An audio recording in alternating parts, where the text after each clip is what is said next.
विद्यार्थियों, आप पढ़ रहे थे प्रश्न निर्माणम, यानी कि प्रश्न किस प्रकार बनाया जाता है, ये आप सीख रहे थे। और पहले भाग में आपने सामान्य परिचय पढ़ा।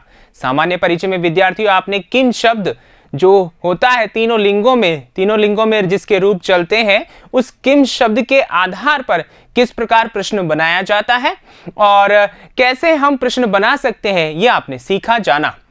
अब विद्यार्थियों इस दूसरे भाग में हम जानेंगे किम कुत्र कीदृशः, यानी कि यहां पर किम जो है वह किम शब्द वाला ही किम है, लेकिन यहां पर यह अव्यय के रूप में प्रयोग किया गया है। तो ये कहां कहां प्रयुक्त होता है उसको भी हम जानेंगे, कुत्र का कहां प्रयोग होता है ये भी जानेंगे, और कीदृशः का प्रयोग कहां होता है ये भी हम यहां पर जानने वाले हैं। तो आइए विद्यार्थियों शुरुआत करते हैं। शुरुआत करने से पूर्व आप कॉपी पेन साथ में लेके बैठ जाइए, क्योंकि आपको लिखना है और लिखने के साथ अच्छे से समझना है। विद्यार्थियों यहां पर देखिए, हमने जो पहले भाग में पढ़ा था वहां हमने बहुत अभ्यास किया था, और हमेशा की तरह बिंदु के अंत में, यानी कि आपका जो टॉपिक होता है उसके अंत में अभ्यास प्रश्न दिए जाते थे, लेकिन यहां अभ्यास प्रश्न नहीं दिए गए। क्यों?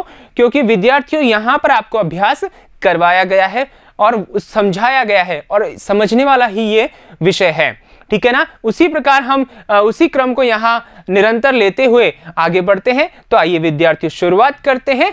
यहां पर देखिए, सबसे पहले सप्त ककाराः, हमारा जो ये बिंदु है इसमें सप्त ककारा यानी कि 7 ककार। देखिए विद्यार्थियों, मैंने बताया था आपको कि किम शब्द का जितना महत्वपूर्ण स्थान है प्रश्न बनाने में, उतना ही महत्वपूर्ण स्थान यहां पर इन 7 ककारों का है। अब ये 7 ककार कौन कौन से हैं और कैसे कहां प्रयुक्त होते हैं वो हम यहां पर देखने वाले हैं। तो आइए शुरुआत करते हैं। किम इति शब्दस्य अतिरिक्तं प्रश्न निर्माणार्थं सप्त ककाराणां प्रयोगः क्रियते संस्कृत भाषायां। तेक सप्त ककाराः सन्ति। किम इति शब्दस्य अतिरिक्तम, इसके अलावा प्रश्न निर्माणार्थम, प्रश्न बनाने के लिए, यानी आपका जो वाक्य आता है वहां पर उसमें निर्धारित रेखांकित पद या फिर जो स्थूल पद होता है, यानी कि जो ज्यादा डार्क होता है, उसके आधार पर जो प्रश्न बनाया जाता है, ठीक है ना, वहां किम शब्द के अलावा सप्त ककाराणाम प्रयोगः क्रियते, 7 ककारों का प्रयोग किया जाता है, ठीक है ना। वो 7 ककार कौन से हैं? तो यहां पर देखिए, किम क्या, ठीक है ना, किम जो है यहां पर एक अव्यय के रूप में है ये सारे के सारे, और यहां जो है इसका अर्थ क्या है? क्या, ठीक है। कुत्र कहां, कति कितने, ठीक है ना। तो यहां पर देखिए ये तो हो गया अपने पास स्थानवाची, क्या हो गया? स्थानवाची, यानी कि स्थान को बताने वाला। और यहां एक बात और ध्यान रखिएगा, यहां पर जो स्थान बता रहा है तो यहां पर द्वितीया और सप्तमी जो विभक्ति होती है वो यहां पर होती है।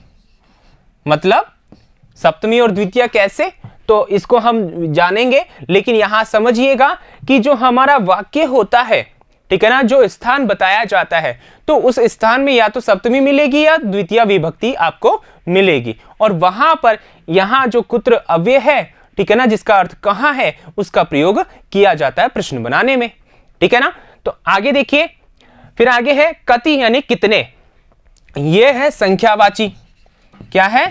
संख्यावाची, ठीक है, यानी कि ये संख्या को बताता है। कतिवादने, ठीक है ना, जैसे हम बोलते हैं कि संस्कृत भाषा में कि कितने बज गए, कतिवादने, ठीक है ना, पंचवादने, सप्तवादने, ठीक है। तो जहां संख्या का पता चल रहा है वहां पर हम कति का प्रयोग करेंगे, ठीक है। अब आगे देखिए, कदा यानी कब, ठीक है, कदा यानी कब, तो ये समय को बताता है, ठीक है ना, समय वाची भी कह सकते हो आप, यानी कि समय को बताने वाला, या मतलब जो किस वक्त ऐसा काम होना है। सायंकाले कदा, सायंकाले सह मंदिरम गच्छति, कदा सह मंदिरम गच्छति। तो यहां ऐसे जो वाक्य बनते हैं प्रश्न में, वहां पर जो कदा है वह प्रयोग किया जाता है, ठीक है। फिर है कुतः, कहां से, ठीक है ना, तो ये भी स्थानवाची है, ये भी स्थानवाची है, ध्यान रखना, ठीक है। और स्थानवाची है तो यहां पर जो विभक्ति होती है वो पंचमी होती है, यानी कि आपका जो स्थान आएगा आपका वाक्य में जो स्थान आएगा, ठीक है ना, वहां पंचमी विभक्ति होगी और उसके लिए यहां पर कुतः का प्रयोग किया जाता है। ठीक है ना विद्यार्थियों, ये बात अच्छे से समझ लेनी है।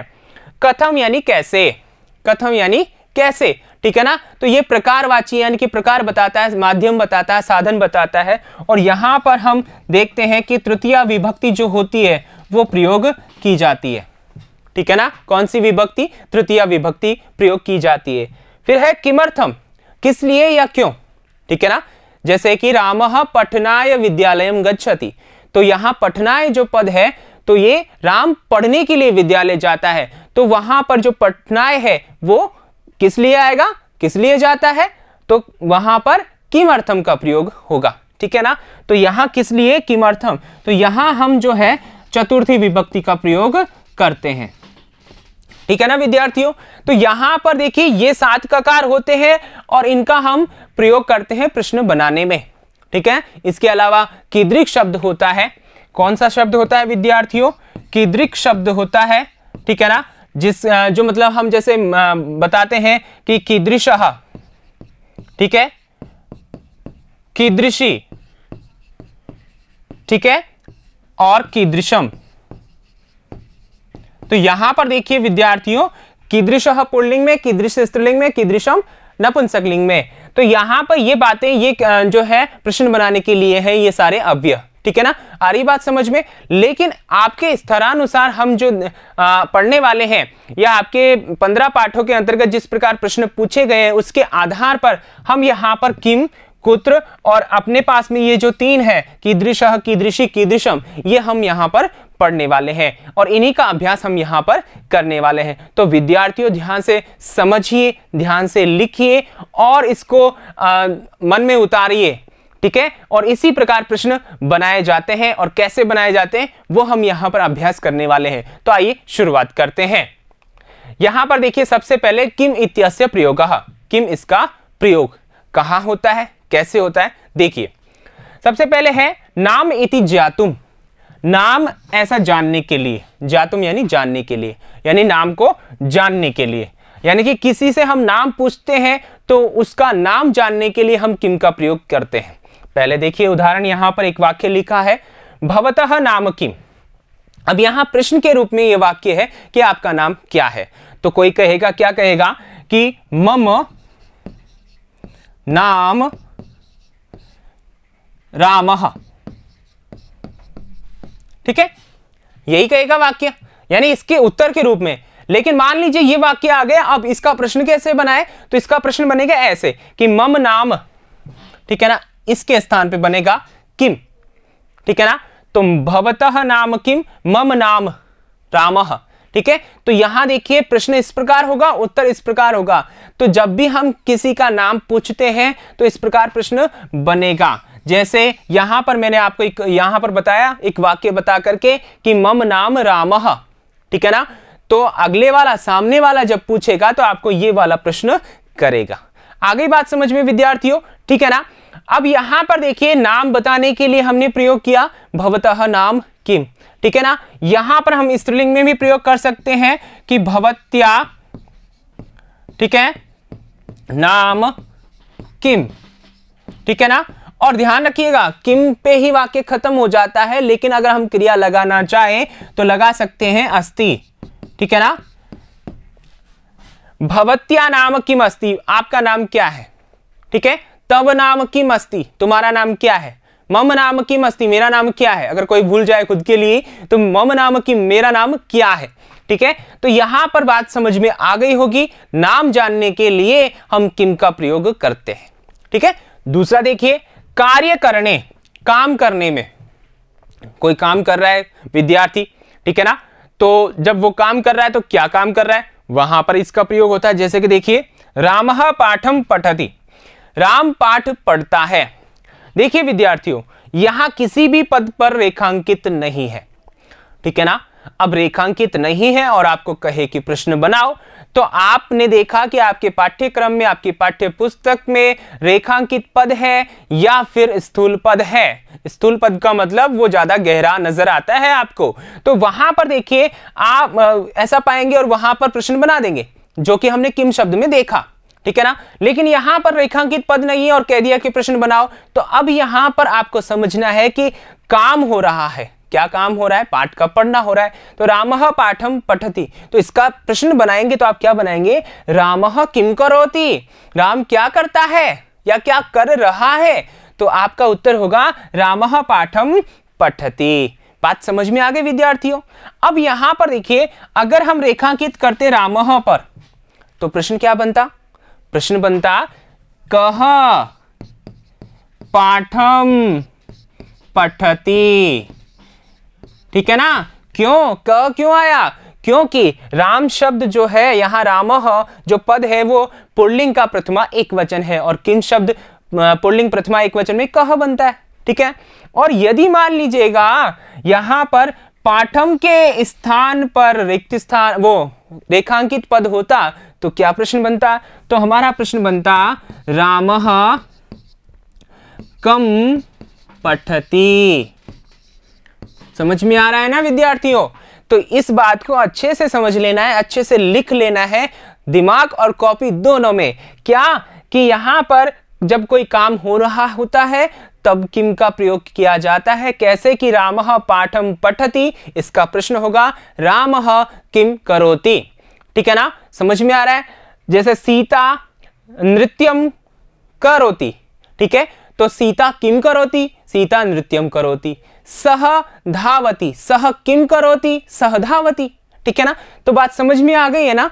तो ये इस प्रकार से हम दो तरीके देखे हमने किम का प्रयोग, एक तो नाम जानने के लिए, एक कोई काम कर रहा है तब, ठीक है। और यदि कोई रेखांकित पद आता है व्यक्ति मतलब विशेष रूप से, जैसे रामः आया तो कह बन जाएगा और अगर पाठम आया तो कम बन जाएगा। यहां पर आ गई बात समझ में, ठीक है ना।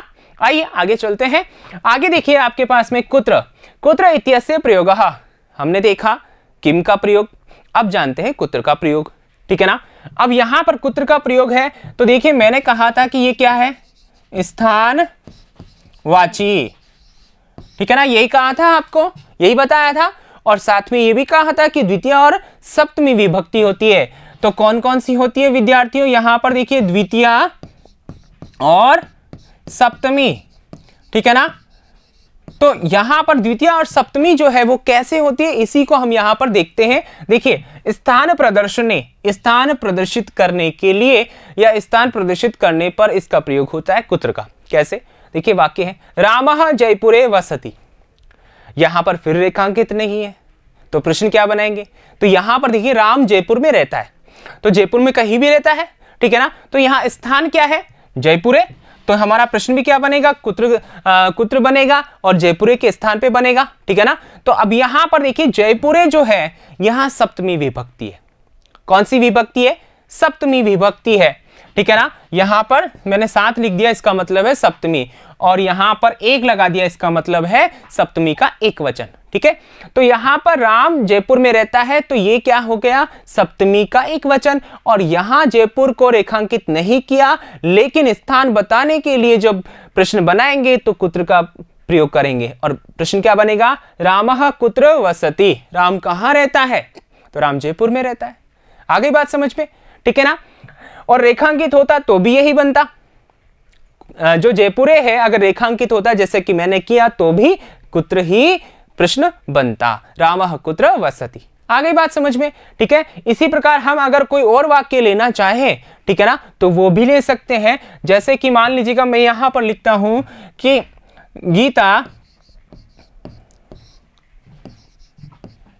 जोधपुरे निवसति, ठीक है, गीता जोधपुर में रहती है, ठीक है। तो अब यहां पर देखिए जोधपुरे में क्या है? सप्तमी है, ठीक है। तो सप्तमी है तो यहां पर क्या हो जाएगा? कुत्र हो जाएगा। आगे बात समझ में, ठीक है। अब यहां पर देखिए आगे चलते हैं गंतव्य प्रदर्शने, ठीक है ना। गंतव्य प्रदर्शन करने के लिए अर्थात मतलब गंतव्य स्थान जो होता है उसको प्रदर्शित करने के लिए, बताने के लिए, प्रदर्शनी का मतलब यहां बताने के लिए, ठीक है। तो यहां पर दूसरा वाक्य देखिए सह विद्यालयम गच्छति, वह विद्यालय जाता है, ठीक है। अब यहां पर देखिए गंतव्य क्या है? विद्यालय जाना, गंतव्य स्थान, ठीक है, तो यहां विद्यालय में देखिए द्वितीय विभक्ति है लेकिन स्थान तो है। आ गई बात समझ में? तो यहां पर जब हम इसका प्रयोग करेंगे तो कुत्र ही प्रश्न बनेगा। रामः कुत्र गच्छति, राम कहां जा रहा है या जाता है? रामः विद्यालयम गच्छति। तो यहां पर प्रश्न बना हमारा सह कुत्र गच्छति, क्योंकि यहां स है, रामः भी आप रख सकते हो। ठीक है, तो आगे बात समझ में। तो एक तो स्थान बताने के लिए, एक गंतव्य बताने के लिए यहां पर द्वितीय विभक्ति है। ठीक है ना, यहां पर कौन सी विभक्ति है विद्यार्थियों? यहां पर, ठीक है विद्यार्थी, यहां कौन सी विभक्ति है अपने पास में? द्वितीय विभक्ति है। कहां पर? यहां पर। और यहां जो था अपने पास में ये यहां पर सप्तमी है। ठीक है विद्यार्थियों, समझ में आ गया कुत्र का प्रयोग किस प्रकार हमें करना है। ठीक है ना, रेखांकित आए तो आसान होगा और अगर नहीं भी आए तो वाक्य में आप पढ़िए, अर्थ जानिए और उस जो स्थानवाची पद है उसके स्थान पर कुत्र रख दीजिए। ठीक है ना, आगे बात समझ में। आइए आगे चलते हैं। आगे देखिए कीदृशः इत्यस्य प्रयोगः। अब यहां पर देखिए जो कीदृक शब्द होता है वह अपने पास में पुल्लिंग में भी चलता है, स्त्रीलिंग में भी चलता है और नपुंसकलिंग में भी चलता है। पुल्लिंग में आप राम के समान रूप चलाइए, स्त्रीलिंग में आप नदी के समान, और जो अपने पास में नपुंसक है वहां पर फल के समान रूप चलाइए। ठीक है, तो यहां पर देखिए हम पुल्लिंग में देखते हैं कैसे प्रयोग होता है। तो देखिए विशेषता प्रदर्शने, विशेषता बताने के लिए। अब देखिए विद्यार्थियों, विशेषता जो है अपने पास में वो कैसे भी हो सकती है, चाहे वो वर्ण को लेकर के हो सकती है, ठीक है ना, रंग रूप को लेकर के हो सकती है, ठीक है, उसमें कोई गुण हो विशेष तो उस रूप में हो सकती है विशेषता। तो वहां पर जो विशेषता हम बता रहे हैं उसके लिए कीदृशः यानी कैसा है। ठीक है, तो देखिए जैसे वाक्य है काकः कृष्णः भवति, काकः कृष्णः भवति, कौवा जो है काला होता है। ठीक है, अब यहां पर देखिए जो कृष्ण है, ठीक है ना, इसको रेखांकित नहीं किया लेकिन यहां पर कृष्णः जो है विशेषता है। अगर हम इसको रेखांकित करते हैं तो प्रश्न क्या बनेगा, जैसे हमने इसको अलग से दर्शा दिया आपको, तो यहां प्रश्न क्या बनेगा, काकः कीदृशः भवति। ठीक है, वही बात जो हमने किम शब्द में देखी कि यहां पर लिंग पहचानिए, विभक्ति जानिए और वचन जानिए, उसी प्रकार यहां कीदृश जो कीदृशः है यानी कीदृक शब्द का जो पुल्लिंग में है कीदृशः, तो वो आ जाएगा क्योंकि प्रथमा एक वचन में यही बनता है, कीदृशः कीदृशो कीदृशाः। ठीक है, समझ में आ रहा है। तो यहां पर एक वचन है इसलिए एक वचन आ गया, तो काकः कीदृशः भवति, ये हमारा प्रश्न हो जाएगा। बात समझ में आ रही ना विद्यार्थियों? ठीक है, अब यहां पर देखिए रेखांकित अगर काकः पे होता तो प्रश्न क्या बनता, कः कृष्णः भवति। ठीक है, समझ में आ रहा है। अब आगे इसी प्रकार देखिए धनिकः चतुरः आसीत्। यहां पर देखिए कृष्णः में उसका वर्ण कैसा है, काला, और यहां धनिकः चतुरः आसीत्, धनिक जो है कोई व्यक्ति है वो चतुर था। ठीक है ना, तो यहां जो चतुर है, ठीक है ना, वो उसका गुण है यहां पर। ठीक है, चतुरता उसका गुण है। तो यहां पर धनिकः चतुरः आसीत्, ये जब आपने वाक्य देखा तो देखा यहां पर विशेषता क्या है, चतुरः। लेकिन अब देखिए आपको सीधा तरीका देता है, रेखांकित पद देता है या स्थूल पद देता है। तो ऐसी स्थिति में आपके स्तर अनुसार बहुत आसान है प्रश्न बनाना। तो यहाँ चतुरः रेखांकित कर दिया, आपको बता दिया, तो आप क्या करेंगे, कैसा था, धनिक कैसा था, चतुर था। तो कैसा के लिए यहाँ पुल्लिंग में एक वचन क्या आएगा, कीदृशः, तो आपका प्रश्न बनेगा धनिकः कीदृशः आसीत्। बात समझ में आ रही ना विद्यार्थियों? तो इस प्रकार हमने यहाँ पर दो वाक्य देखे और ये पुल्लिंग में हमने देखे। ठीक है ना, बात समझ में आ रही है? तो ये हो गया पुल्लिंग में कीदृशः। आइए आगे चलते हैं। आगे देखिए आपके पास में कीदृशी, ठीक है ना, वो हमने एक वचन में देखा, ये भी हम एक वचन में देख रहे हैं और आपको मैंने बता दिया कि किस तरीके से रूप चलेंगे, तो आप यहां पर अच्छे से समझ सकते हैं। आइए अब बात करते हैं स्त्रीलिंग में कीदृशी इत्यस्य प्रयोगः। ठीक है ना, कीदृशी इसका प्रयोग, जैसे हमने कीदृशः पढ़ा वैसे ही कीदृशी का प्रयोग होता है। तो सबसे पहले विशेषता प्रदर्शन है, एक ही प्रयोग है इसका विशेषता बताने के लिए। तो यहां पर देखिए तस्याः मातुः निर्धना वर्तते। ठीक है, यहां पर देखिए ये तस्या जो ये मातु जो है, ठीक है ना, मातुः, ये यहां पर गलत है, यहां पर माता आएगा, आप सही कर लीजिएगा। ठीक है ना, और यहां पर भी माता, ठीक है ना, मातु नहीं आएगा, यहाँ एक वचन है, प्रथमा का एक वचन आएगा कि उसकी माता गरीब है। तो यहाँ विशेषता क्या है, माता की विशेषता क्या है, गरीब होना। तो यहाँ पर इसको हम रेखांकित करेंगे तो हमारा प्रश्न क्या बनेगा, तस्या माता कीदृशी वर्तते। समझ में आ रहा है ना विद्यार्थियों, जैसे कीदृशः वैसे ही कीदृशी। और यहाँ पर ये जो है कीदृशी वो एक वचन का है, ठीक है। उसी प्रकार देखिए, तस्याः धेनुः श्वेत वर्णा अस्ति, उसकी गाय सफेद रंग की है। कैसी है भैया, सफेद रंग की है। तो श्वेत वर्णा, तो यहाँ प्रश्न बनाएंगे तो क्या बनेगा, तस्या धेनु कीदृशी अस्ति। समझ में आ गया। तो ये हमारा एक वचन था। अब यहाँ पर देखिए आपके पाठ्यक्रमानुसार ये भी है और इसका एक उदाहरण, अच्छा उदाहरण आया है, आपको मैं बताता हूं। यहाँ पर देखिए आपके पहले पाठ में है, नद्यः सुस्वादु तोयाः भवन्ति, ठीक है ना। ये आपका एक वाक्य आया है श्लोक में। तो यहाँ पर देखिए नदियां जो है वो स्वादिष्ट जल से युक्त होती है। तो यहाँ पर सुस्वादु तोया जो है ये पद क्या है, आपने रेखांकित कर लिया, ये विशेषता है नदियों की, रेखांकित कर लिया। तो क्या आएगा यहाँ पे, यहाँ पर जैसे नदी शब्द होता है, नदी नद्यौ, नदी नद्यौ नद्यः, ठीक है ना, समझ में आ रहा है। तो यहाँ पर क्या हो जाएगा, कीदृशी जो है वहां कीदृश्य हो जाएगा। तो नद्यः कीदृश्यः, ठीक है, भवन्ति, ये आपका प्रश्न बनेगा। समझ में आ रहा है विद्यार्थियों, ठीक है ना। तो इस प्रकार से ये प्रश्न बन गया। आगे बात समझ में, तो स्त्रीलिंग में इस प्रकार से आपको प्रश्न बनाने हैं, कीदृश जो कीदृशी है उसको लेकर के एक वचन में और कीदृश्य बहुवचन में, ठीक है। आइए आगे चलते हैं। आगे देखिए आपके पास में कीदृशम, यानी कि ये नपुंसक लिंग में है। तो यहाँ कीदृशम एक वचन हमने प्रयोग किया है और अत्यधिक रूप से ये प्रयोग होता है, इस वजह से यहाँ पर रखा गया है। तो कीदृशम इत्यस्य प्रयोग नपुंसक लिंगे। नपुंसक लिंग में कैसे प्रयोग करते हैं, देखिए विशेषता बताने के लिए, जैसे कि सा मधुर वचनम वदति, ठीक है ना। ये वाक्य है आपके पास में, वह मधुर वचन बोलती है। तो यहाँ वचन कैसा है, मधुर, ठीक है। तो प्रश्न क्या बनेगा, सा कीदृशम वचनम वदति, ठीक है, समझ में आ गया, ठीक है। तो यहां मधुरम के स्थान पे कीदृशम वचनम आ जाएगा। ये वाक्य ऐसा भी हो सकता था विद्यार्थियों, सा मधुरम वचनम वदति, ये वाक्य ऐसा भी हो सकता था। तो यहां पर मधुरम के स्थान पे कीदृशम आता, तो यहां ऐसा आए या ऐसा आए, प्रश्न क्या बनेगा, सा कीदृशम वचनम वदति।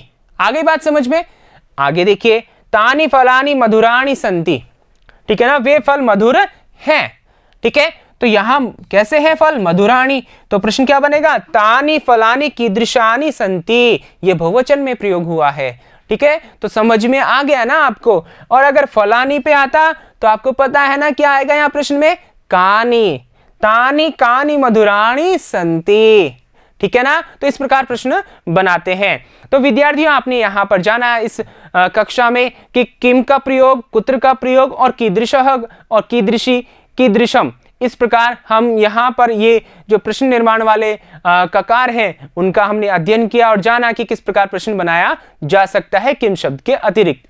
अब विद्यार्थियों यहाँ तो आपने जान लिया कि यहाँ पर कैसे हम प्रश्न बनाते हैं, अभ्यास आपने किया, ठीक है ना, और लिखा भी, समझा भी। लेकिन अब आपके पाठ में आए हुए जो प्रश्न हैं, अभ्यास प्रश्न, उनको हम अगले वीडियो में लेंगे और आपको बताएंगे, आपको समझाएंगे कि किस प्रकार प्रश्न बना है, और साथ ही साथ जो आपके पाठ्यक्रम में है उसके अलावा वहां पर क्या प्रश्न बन सकते हैं उसी की चर्चा हम करेंगे अगले वीडियो में। तो मैं लेता हूं विदा, धन्यवाद।